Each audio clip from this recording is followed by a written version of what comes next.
constantly discover new things and get rid of old bad theories, thanks to those unique, eccentric individuals who are willing to be the first one to put their hand up and say, I disagree. I believe something that nobody else does, and I think I can defend it, and I have the backbone to stand up and try. I'm your huckleberry. Hey everybody, I'm Ralph Calabrese, this is Dad Positive, and I'm trying to get nominated for a Nobel Prize by January 31st. Now, why should somebody nominate me for a Nobel Prize? Because I've figured out the two patterns of human behavior that could potentially stop the rise and fall of civilizations. So let's get into that right now. The Psychology of Totalitarianism is what we're going to discuss today, and we're going to use our good friend Will Smith. All right, and I know this sounds kind of funny. So to explain that, first we have to touch on what those two patterns are. Here's my chart. The triangle of oppression and the triangle of opportunity. And those are based on what I call the theory of perceived authority. We're mammals, there's only male and female. We can only be imprinted on by one or the other. And so if one has a masculine perceived authority figure, it lays out in a certain pattern of behaviors, which is more in line with nature. If one has a feminine perceived authority figure, they lay out in another pattern. That's the triangle of oppression, which that only exists in civilization and also leads to civilizational decline. Let me give you an example. What do I mean by a perceived authority figure? Will Smith provides a great opportunity to not only see what a perceived authority figure is, but also to show the underlying precursors to totalitarianism. What? Will Smith, the Fresh Prince? How could it be? All right, let's watch him talking about his mother as his perceived authority figure. And so let's listen to him talk about her. Each of my siblings remembers that night in the bedroom. With me standing there in the doorway, I watched my father punch my mother so hard that she spit up blood. That moment, probably more than any other moment in my life, has defined who I am today. Daddy-O was one of the greatest blessings of my life and also one of my greatest sources of pain. There were two issues. First, he had a brutal temper. And second, his drinking. When he was angry or drunk, he became an idiot. He would break his own rules, subvert his own objectives, destroy his own things. My mom is in many ways the total opposite of my father. Whereas Daddy-O was the boisterous, charismatic center of attention, my mom carried a quiet, reserved elegance. Each of my siblings responded differently in ways that would go on to define who we were for much of our lives. If Harry was fight, Ellen was flight, and I became a pleaser. I wanted to please and placate him because as long as Daddy-O was laughing and smiling, I believed we would be safe. My little 9-year-old brain processed Daddy-O's abusive episodes as somehow being my fault. I should have been able to keep my father satisfied. I should have been able to protect my mother. My young identity congealed in my mind. An unshakable feeling that no matter what I have done, no matter how successful I've become, no matter how much money I've made or how many #1 hits I've had, how many box office records I've broken, there's that subtle and silent feeling always pulsating in the back of my mind that I'm a coward, that I've failed, that I'm sorry, my mom, so sorry. That was the only time in my life that I ever considered suicide. We never talked about it. The idea that I felt like I should have done something was so, foreign, so she reassured little Will that there was nothing that he could have done. Okay, so essentially your perceived authority is the one who imprints on you and they occupy your emotional space. The fact that he's 50 something, and he still views himself psychologically as that little boy wanting to rescue his mommy. That's not natural. So a lot of women out there are like, yeah, that's so sweet. It's not natural. So because it's not natural, it creates a whole negative pattern of behavior. A good example of that negative pattern of behavior would be... Jada, I love you. G.I. Jane 2, can't wait to see it. All right?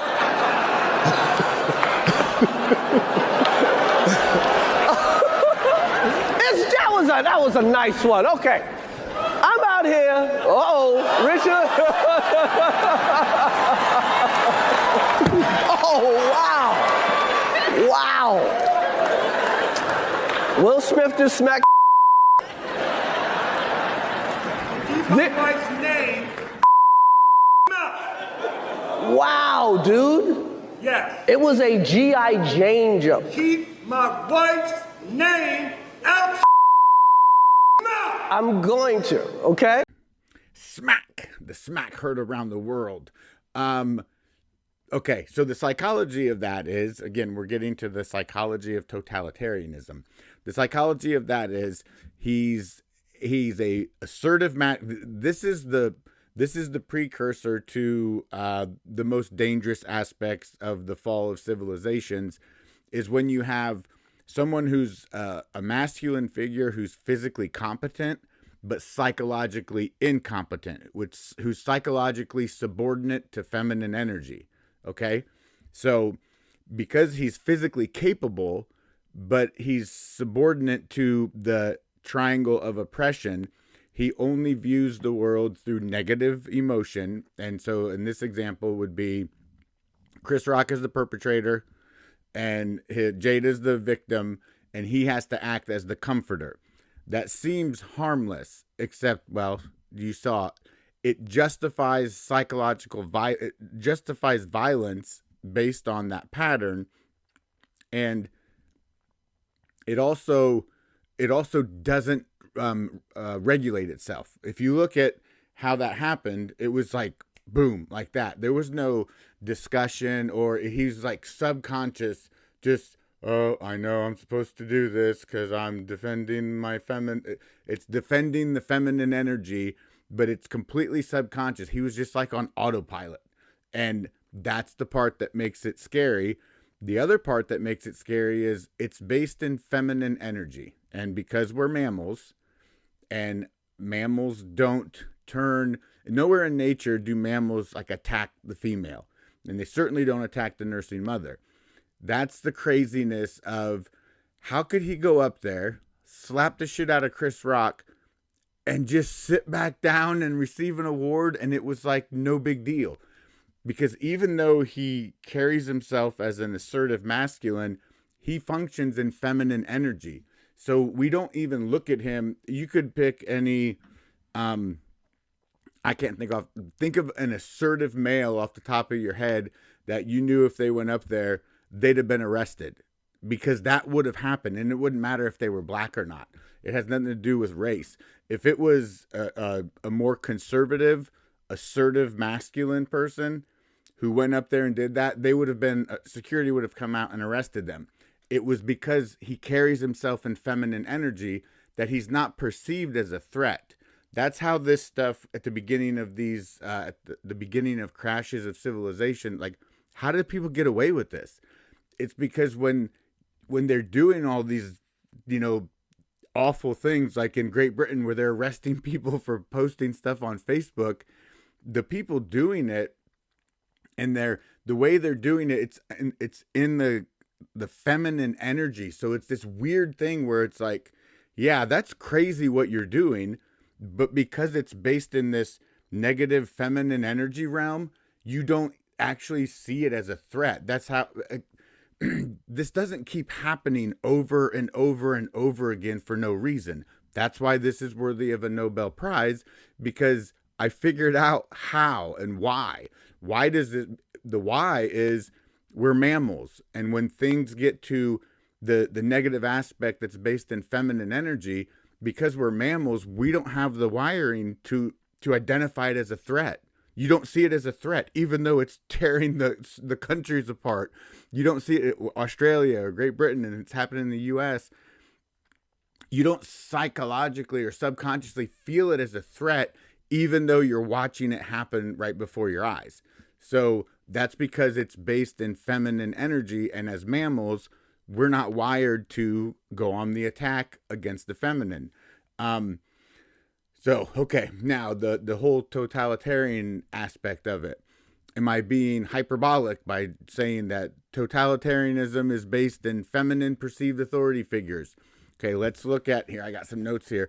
Let's look at some of these totalitarian leaders. And I was doing some searching, and AI picked up on my pattern, and it all of a sudden stopped giving me the results because it knew what I was doing.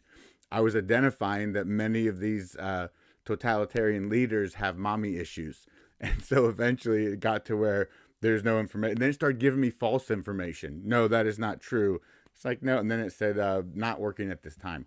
So, but anyway, speaking of that, let's look at your boy Hitler. Okay. Hitler carried a picture of his mommy with him in his, I guess until he died. They said, maybe I think they found him with it. So we know, and you can look this up more, and I'll put a link to, I think, the Daily Mail or some, there's a link to a article that covers a bunch of this stuff too. But yeah, we know that Hitler carried a picture of his mommy. Here we go. This little guy, Napoleon, he's quoted as saying, "The future destiny of a child is always the work of the mother." So Napoleon was a mama's boy too. Mao was influenced by his mother. Mao had, and I'll get into this as I go along, Stalin had a complex relationship with his mother. Okay, so totalitarianism is based in negative emotion, negative energy. Here, this chart again. Pow! When you see the triangle of oppression, it views a perpetrator, and the totalitarian leader is going to act as the comforter, and the victims are, all the citizens that they claim that they're going to help. And it always leads to collapse and murder and death and mayhem, because it is only based in negative energy and negative emotion, and it only knows how to identify things it doesn't like and to take them away. Interesting pattern that I discovered with these many of these dictators is they're claimed to have come from abusive fathers, and also a lot of them had multiple siblings that died, and then I think they were, when these little guys lived, the mommies were like, "Oh no, I'm going to hold you close to me and I'm going to make you my little comforter." And this is a reality. I don't care about what your emotions are going to say. Babies aren't there for mothers, especially boys. Your children aren't comfort for you to feel better. I'm talking about the psychology of. I'm talking about the underlying why of what makes this, these personalities develop that then leads to complete catastrophe. So if you have Will's dad is, drunk and yelling and abusive. If the mother takes the boy and uses him as comfort for herself, which that is not natural. So he's learning that he gets feedback from being there in this toxic situation, and his job and responsibility is to provide comfort for her. That's the triangle of oppression is, daddy-o's the perpetrator, mommy's the victim, I'm the comforter. And then when he's sitting at that awards show, I don't even know what the name of it was, Chris Rock is the perpetrator, Jada's the victim, and I'm going to provide comfort by going up and slapping him. The psychology of it is, because it's based in that feminine energy, it's so bizarre, and we already know this. This is why it keeps happening.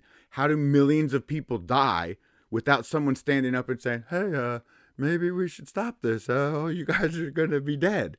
Because it's, when you look at it from a natural standpoint, a naturistic standpoint, we don't have the subconscious wiring to turn and attack anything based in femininity. So, but we have to learn it now. I don't think anyone's ever discovered it before. Nobel Prize, please. Come on.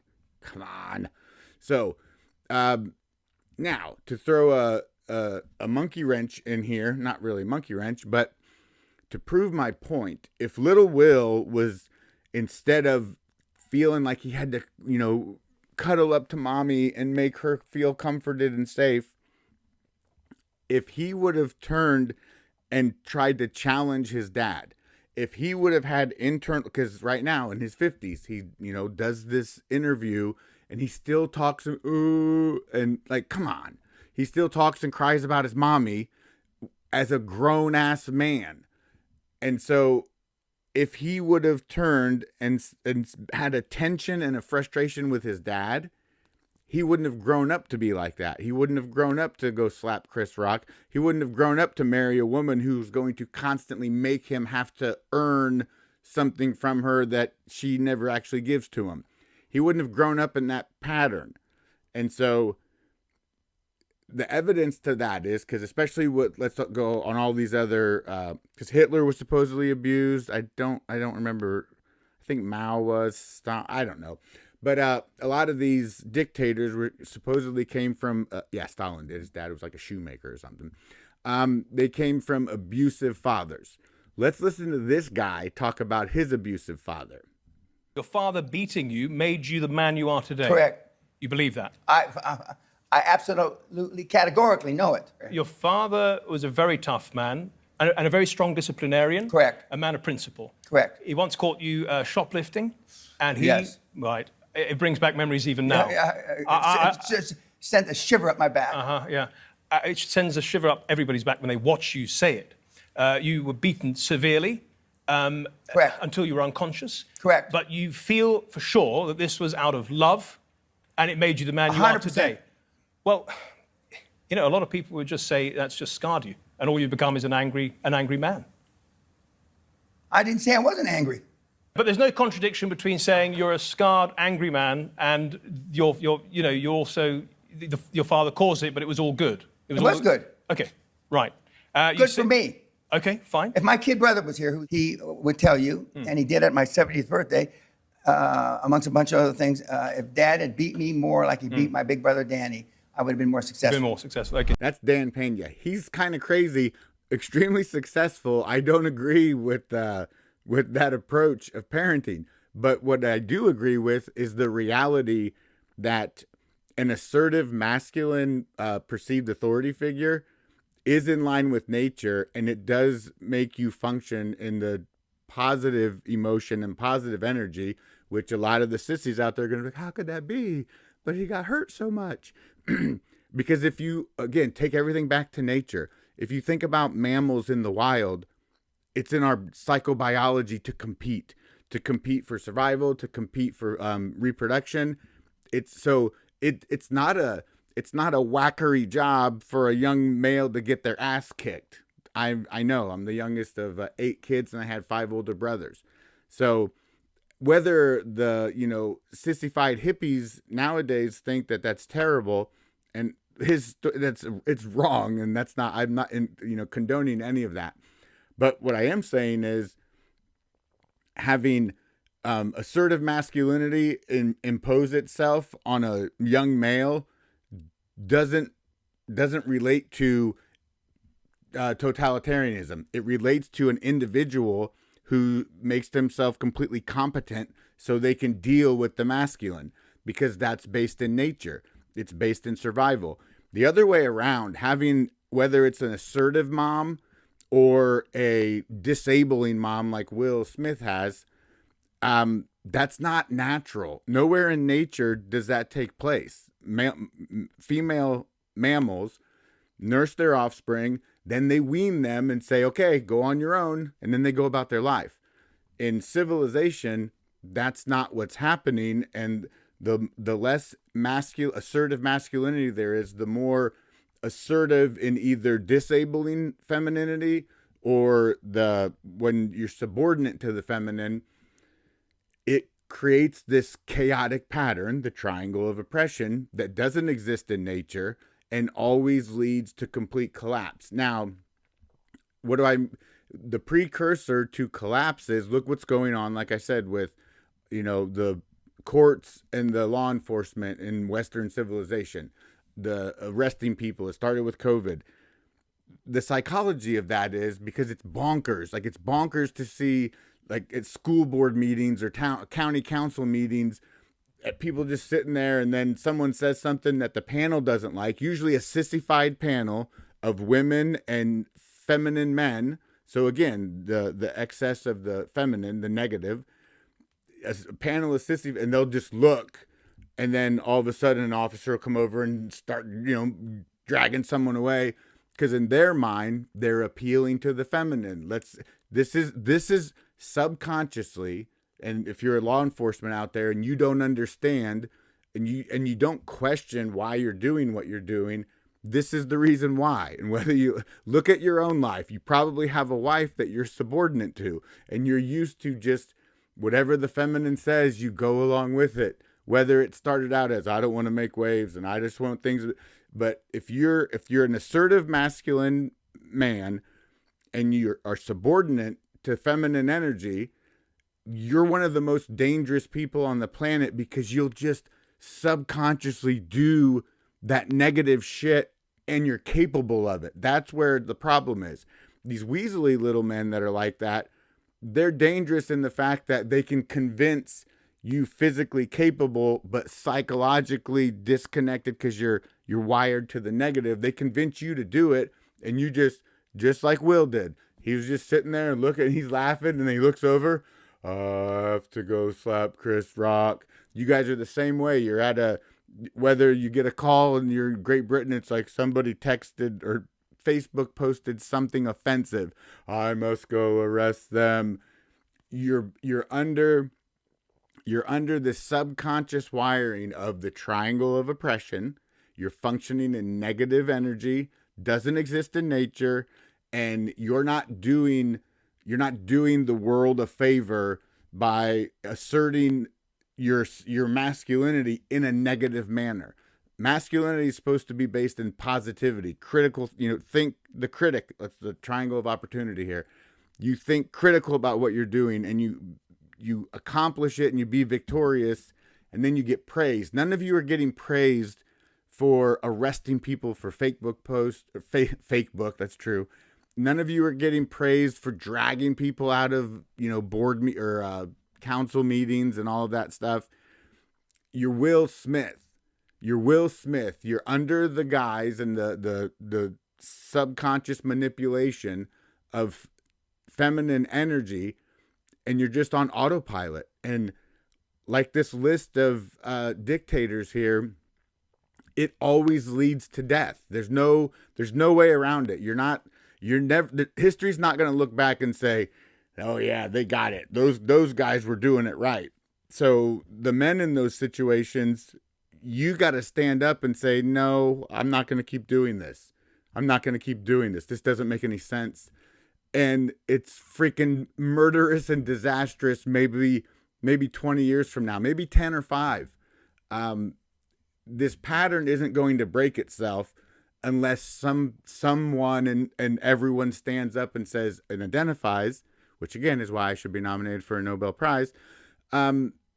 Yeah, this is what's happening. This is the why. This is the ultimate when it comes to, I think Gad Saad says, the proximate versus the ultimate reasoning for a biological phenomenon's behavior.